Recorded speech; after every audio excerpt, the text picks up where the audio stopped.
슬기로운 완경 생활. 노인들이 고백하는 비밀 중 하나는 7, 80세가 되도록 우리는 변하지 않는다는 점이다. 당신의 몸은 변한다. 하지만 당신은 변하지 않는다. 도리스 레싱.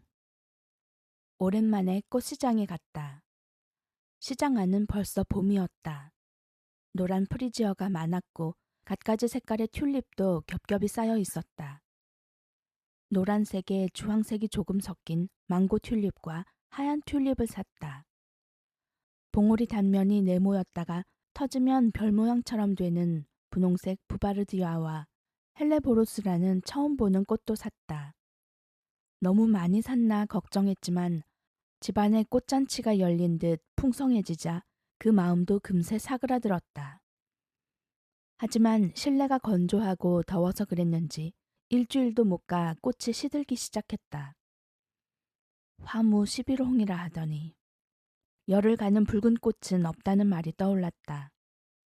한 번 번성한 것은 반드시 기운다는 뜻이다.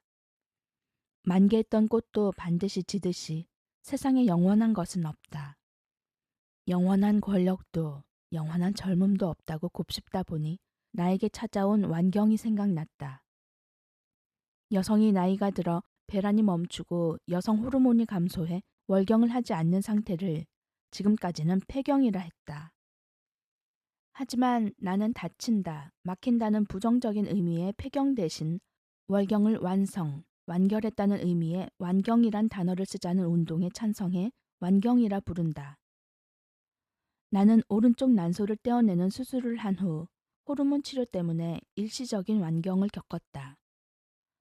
치료가 끝나고 다시 월경을 시작했지만 날짜가 불규칙했고 점점 간격이 길어졌다. 정기검진을 하러 산부인과에 갔다가 완경 검사를 부탁했다.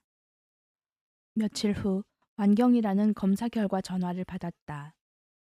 홀가분하면서도 허전한 기분, 시원섭섭했다. 이제 월경을 하지 않아도 되니 시원하면서도 내 몸 안의 시계 중 하나가 멈춘 느낌이었다. 지금까지 1년 가까이 월경이 없다.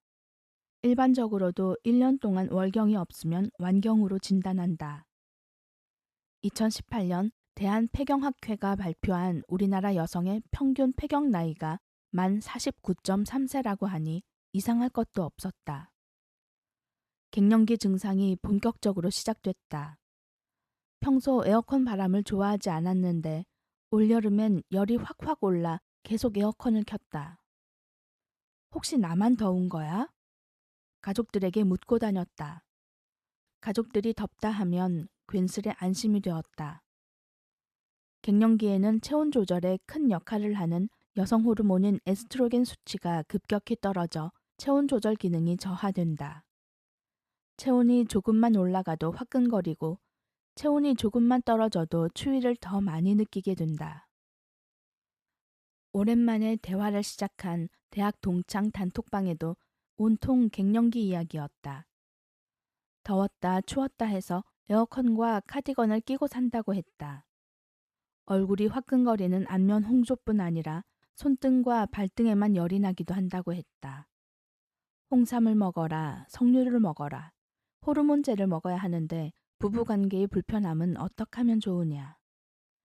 아직도 만나면 얼굴이 옛날과 똑같다며 서로 호들갑을 떨지만 대화 내용은 원숙한 중년 부인의 수다다. 한 친구가 조용히 이모티콘으로 손을 들며 말했다. 난 아직 정기적으로 하는데. 친구들은 자랑하는 거냐며 부러워했다. 매월 월경이 시작되면 생리통과 불편함으로 벌써 또 돌아왔나 하고 괴로워하던 때가 엊그제 같은데 말이다. 수면장애, 체중 증가, 피부 건조, 관절통, 요실금 등도 일반적인 갱년기 증세다. 나는 어느 한 증세가 심하지는 않지만 골고루 경험하고 있다. 지성 피부라 로션 하나로 평생 살아온 나도 이제 갈수록 피부가 건조해져 영양크림을 꼭 바른다.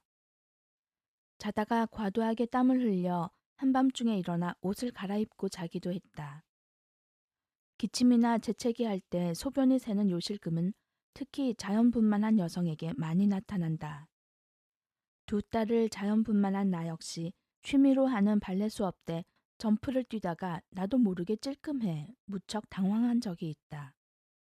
그때부터 적당히 눈치껏 높이 뛰지 않았다. 갱년기는 신체적 변화뿐만 아니라 정신적 변화도 가져온다. 감정 기복, 상실감, 우울감, 기억력과 집중력 장애로 인해 자신감이 떨어진다. 한 친구는 날씨에도 영향을 받아 비가 올 것 같은 흐린 날씨에는 몸이 아프고 기분까지 잠겨 온종일 누워 있는다고 했다. 갱년기는 극복해야 하는 증상으로 가득 찬 우울한 시기라는 부정적인 생각을 바꾸게 된 것은 플로리스트 친구가 해준 말 덕분이었다. 나는 꽃시장에 다녀온 이야기를 친구에게 하며 다루는 꽃이 시들거나 죽으면 속상하지 않느냐고 물었다. 친구는 꽃은 변하기 때문에 아름답다며 꽃이 지는 과정을 지켜보는 것도 좋다고 했다. 시드는 것 역시 꽃의 일생 중 자연스러운 한 과정이기 때문에 꽃이 시들고 다 떨어질 때까지 화병에서 빼지 않는다고 했다. 완경 역시 삶의 자연스러운 과정이다. 몸의 순리에 따른 통과 의례다. 여성성이 사라진다는 상실감이나 쇠약한 노년으로 들어가고 있다는 조바심을 버려야겠다고 생각했다. 초등학교 6학년 때 초경을 시작해 임신과 출산, 모유 수유 4년을 뺀 33년 동안 약 400번이 넘는 월경을 무사히 치른 나를 칭찬하고 싶다. 최소 2000일, 4만 8천 시간 동안 피를 흘린 나에게 수고했다고 어깨를 두드려주고 싶다. 미술작가 홍희현숙은 폐경의례라는 사진과 영상 시리즈 작품을 통해 완경은 월경이 닫히는 폐경이 아닌 경계를 허무는 의미의 폐경으로 보았다. 그는 최근 DTC 아트센터 기획 전 시선 37.7도씨 인터뷰를 통해 이렇게 말했다. 완경을 맞이한 여성들은 사회가 짊어준 삶의 짐을 내려놓아도 되지 않을까 생각합니다. 더 용감하게 박차고 나와 다른 삶을 살아봐도 되지 않을까요? 완경은 지금부터 솔직하고 자유롭게 살라는 몸의 아름다운 선언이 아닐까? 내 심연의 욕망에 충실할 수 있는 시간이 왔다. 나도 완경의 장점을 충분히 활용하려고 한다. 이제 운동이나 여행 날짜에 월경일이 겹칠까 걱정하거나 날짜를 조절할 필요가 없다. 월경 때마다 찾아오는 감정 기복과 두통, 여드름, 부종 등 월경 전 증후군으로 괴로워하지 않아도 된다. 딸도 모두 성인이 되었다. 엄마라는 돌봄 노동에서도 다소 느슨해질 수 있다. 보다 나에게 집중할 수 있는 시기가 된 것을 스스로 축복해 본다. 딸들에게 초경 파티를 해주며 축하해 주었듯이 완경을 맞은 친구들과 축하 파티를 하고 싶다. 신나게 떠들고 웃고 마시며 우리의 앞날을 이야기하고 싶다. 월경을 완주한 우리가 다시 한번 뛰어갈 새로운 트랙에 대해 눈부신 시작을 위해